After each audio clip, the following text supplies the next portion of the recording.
देखिए, बहुत अच्छी पंक्तियां पढ़ी मेरे स्वागत में, मुझे बुलाया। मैं बताती हूँ प्रेम क्या है। प्रेम को शब्दों की जरूरत नहीं पड़ती, आंखों ही आंखों में सारी बात हो जाती है और बराबर में बैठे व्यक्ति को भनक तक नहीं लगती। वहां से बात शुरू करती हूँ कि प्रेम क्या है। कि रोज मिलना मिलाना जरूरी नहीं। मैं मंच का मंच चाहती हूँ। रोज मिलना मिलाना जरूरी नहीं, इश्क जग को जताना जरूरी नहीं। आँख का एक इशारा मुकम्मल गजल। एक शेर में पूरी बात कह देते हैं कि आँख का एक इशारा मुकम्मल गजल, शेर हमको सुनाना जरूरी नहीं। शेर हमको बहुत आता। मैं गजल से जोड़ती हूँ, समय कम है इसलिए थोड़ा ही सुनाने की कोशिश करूंगी और अच्छा सुनाने की कोशिश करूंगी। जहाँ लगे कि कोई शेर आपके मन तक पहुँच गया वहाँ आप मेरा साथ दीजिएगा। हलचल थोड़ी सी कम हो गई है, इसको वापस बढ़ाइए थोड़ा।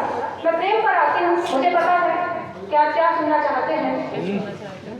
हाँ, क्योंकि जो मेरे वाला है ना वो भी इंजीनियर था, IIT। फिर हमसे मुझसे प्यार हुआ, उसने मुझसे शादी कर दिया, अब वो कविताएं करता है। हकीकत है, झूठ नहीं बोल रही। मैं गजल पे आते हैं, सुनिए। मुझे दिल में बसाते क्यों नहीं हो, बोलिए वाह। मुझे दिल में बसाते क्यों नहीं हो, मोहब्बत है जताते क्यों नहीं हो। मोहब्बत है जताते क्यों नहीं हो। अब शेर सुनिएगा। किया वादा था फुर्सत में मिलोगे, किया वादा था फुर्सत में मिलोगे, तो हर इतवार आते क्यों नहीं हो। तो हर इतवार आते क्यों नहीं हो। वो एक तस्वीर जिसमें साथ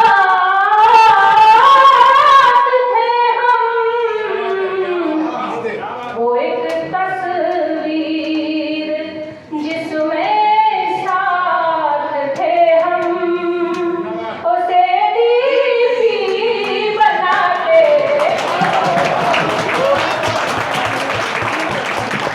उसे दीपी बनाते क्यों नहीं हो। और कहते हो कि मोहब्बत है और डरते भी हो कि दीवाने हो मेरे जैसे, अगर तुम दीवाने हो मेरे जैसे, अगर तुम दीवानापन दिखाते क्यों नहीं हो। दीवानापन दिखाते क्यों नहीं हो। मुझे तन्हाइयाँ ना मार डाले, थोड़ा तो समझो। मुझे तन्हाइयाँ ना मार डाले, गले आकर लगाते क्यों, गले आकर लगाते क्यों नहीं हो। शुरुआत में तो बहुत प्रेम था कि सजा तो दे रहे हो रोज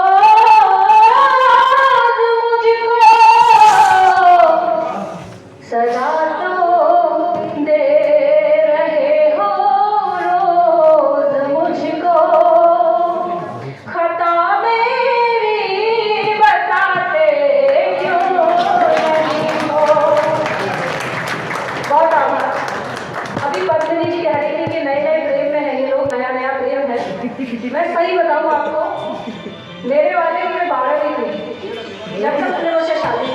उसको लगा कि अब सच्चा वाला प्रेम हो गया तो अब शादी कर लेता है। तो यहाँ नया नया प्रेम नहीं होता, यहाँ जितनी बार प्रेम होता है वो नया ही होता है। बहुत आभार। 4 पंक्तियाँ और सुनाती हूँ क्योंकि प्रेम में अक्सर रूठना मनाना चलता रहता है। हम लड़कियों की आदत होती है रूठने की, मैं भी अक्सर यही करती हूँ।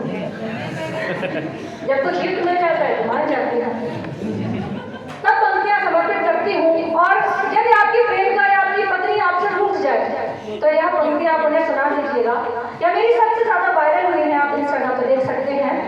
आप सुनाइए, यकीनन वो मान जाएगी। सब पंक्तियाँ क्या है? हमारे बाद तुमको आजमाने कौन आएगा। तो ये तुमने जी आपकी वाली के लिए भी है। इन्होंने यही सुनाई कि तभी मानी हुई। हमारे बाद तुमको आजमाने कौन आएगा, तराने प्रेम के ऐसे सुनाने कौन आएगा। न डालो आदतें बच्चों की तरह रूठ जाने की, न डालो। आप भी वाह वाह कर रहे हैं।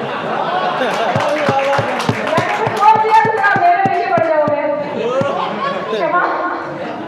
अब सुनिएगा। हमारे बाद तुमको आजमाने कौन आएगा, तराने प्रेम के ऐसे सुनाने कौन आएगा। न डालो आदतें बच्चों की तरह रूठ जाने की, अगर हम ना रहे तो फिर मनाने कौन आएगा। अगर हम ना रहे तो फिर मनाने कौन आएगा।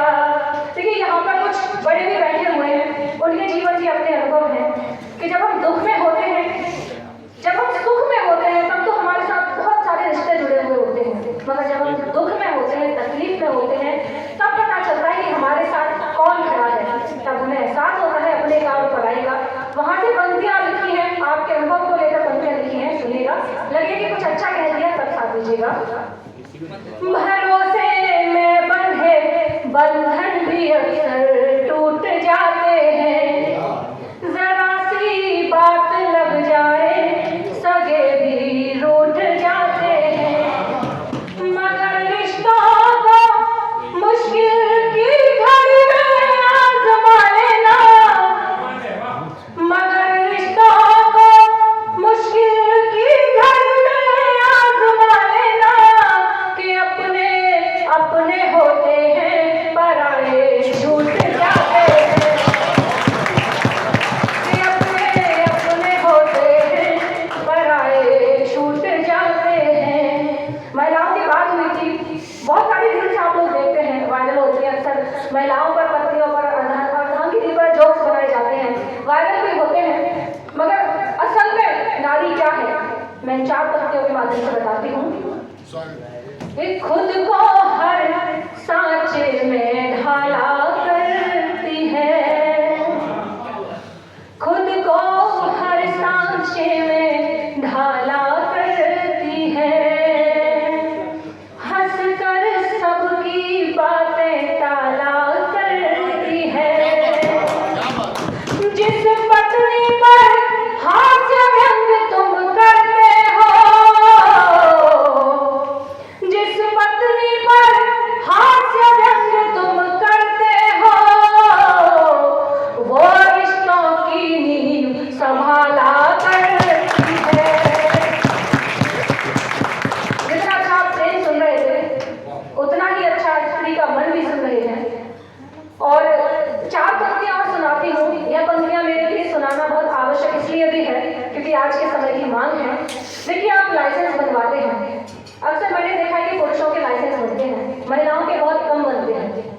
जमाना बदल रहा है, हमने पेन दिया हाथ में, लेकिन अब वो समय आ गया है कि हम पेन के हाथ में, पेन की जगह हाथ में शस्त्र भी देना शुरू करें। आप अगर लाइसेंस बनवाते हैं तो एक लाइसेंस अपने घर की बेटी के नाम में बनवाना शुरू कर दीजिए और कहिए उसको कि अगर तुम पर कोई दुष्ट बुरी नजर डालने की कोशिश करता है तो तुम चला दो, तुम्हारा भाई, तुम्हारा पिता तुम्हारे साथ खड़ा है। तब मैं क्या करती हूँ,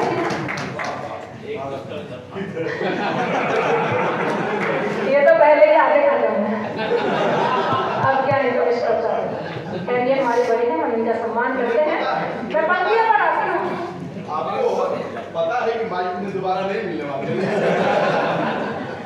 अब सुनिएगा कि चंद्रिका काली का तुम अवतार लो बेटियों। प्रेम बहुत अच्छा सुन रहे थे, अब देखना चाहती हूँ कैसा सुनते हैं आप। कि चंद्रिका काली का तुम अवतार लो बेटियों, न्याय करने का स्वयं अधिकार ले लो बेटियों। रौद्र घर कर रूप दुशासन किया है फोड़ दो। रौद्र घर कर रूप दुशासन किया है फोड़ दो। अब उठो, अब उठो, अब उठो, हाथों में तुम हथियार ले लो।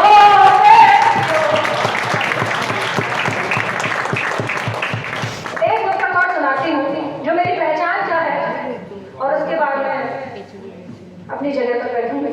मैं चाहती हूँ इस पुस्तक पर आप मुझे अपना बंद है, क्योंकि यह मेरी पहचान है। शिखा को शिखा दीप्ति बनाने वाला यही पुस्तक है। सुनिए। समझ कर सारे जीवन का मैं गीता बन के निकलूंगी। आज भी जब स्त्री घर से बाहर कदम रखने की कोशिश करती है, कुछ बनने की कोशिश करती है, तो उसको उसकी मर्यादाएं बताई जाती हैं। ऐसे समाज के लोगों से कहना चाहती हूँ, समझ कर सारे जीवन का, मैं आपको भी समर्पित करती हूँ, मैं गीता बन के निकलूंगी। समझ कर सारे जीवन का मैं गीता बन के निकलूंगी। समर्पण कर स्वयं का मैं विनीता बन के निकलूंगी। मेरी आंखों के दंडक बन तुम बनवास को काटो। मेरी आंखों के दंडक बन तुम बनवास को काटो। मुझे राम की सौगंध सीता बन के निकलूंगी।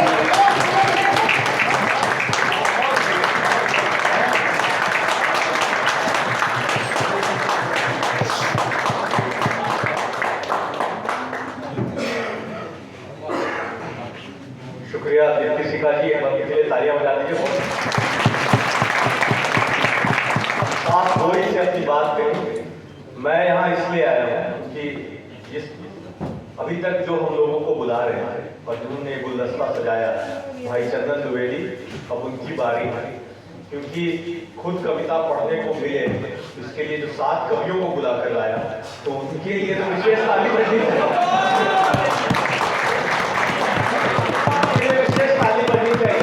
मजाक अपनी जगह आप लोग थोड़े डाउन हो गए थे, तो मैं सोचा थोड़ा ऑफ कर दूं। देखिए, जैसा सर और आप सभी जानते हैं, उन्होंने अपना परिचय भी दिया।